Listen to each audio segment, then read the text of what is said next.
তোমার মেয়ে সুন্দর না কালো, লম্বা না বেঠে, আমি নবীর সাহাবী উমর জানি না, কিন্তু এই কথা বলতে পারি রে মহিলা, তোমার মেয়ের অন্তরের ভিতরে সর্বক্ষণ আল্লাহ তাআলার ভয় রয়েছে। সুবহানাল্লাহ।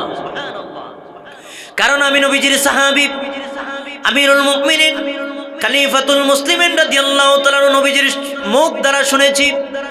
নবীজি হাদিসের মধ্যে ফরমান, মান বাকা খাশিয়াতিল্লাহ হারামাল্লাহু আলাইহিন নার। যেই অন্তর, যেই জবান, যেই মুখ, অন্তর, কলিজা আল্লাহ তাআলার ভয়ে কাঁদে, সেই অন্তর কলিজা জাহান্নামী হতে পারে না। নিশ্চয় জান্নাতি। শোনো রে মহিলা, তোমার মেয়ে জান্নাতি মেয়ে, তোমার মেয়ে জান্নাতি আল্লাহওয়ালা, তার অন্তরের ভিতরেই আল্লাহ তাআলার ভয় রয়েছে। সুবহানাল্লাহ। এজন্য মুসলমান বন্ধুগণ আমার, এবার বিশ্বনবীর সাহাবী আমিরুল মুমিনিন খলিফাতুল মুসলিমিন মহিলাকে প্রস্তাব দিয়ে দিলেন, রে মহিলা, তোমার মেয়েকে আমার পুত্রবধূ করে আনতে চাই, তুমি কি রাজি আছো? মহিলা এমন আনন্দে আত্মহারা হয়ে গেল, বলল, আমিরুল মুমিনিন খলিফাতুল মুসলিমিন, আপনি হলেন অর্ধ জাহানের বাদশা খলিফা, আমি হলাম স্বাভাবিক একজন মহিলা।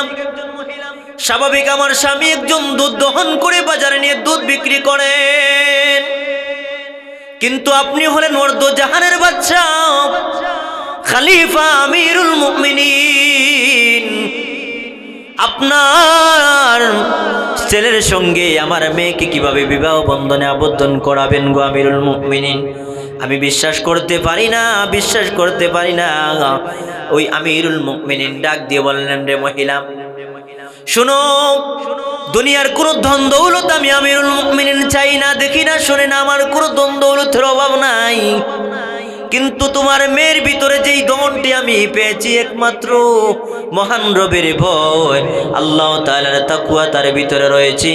এর চাইতে সম্পদ আর সবচেয়ে বড় কিছু হতে পারে না।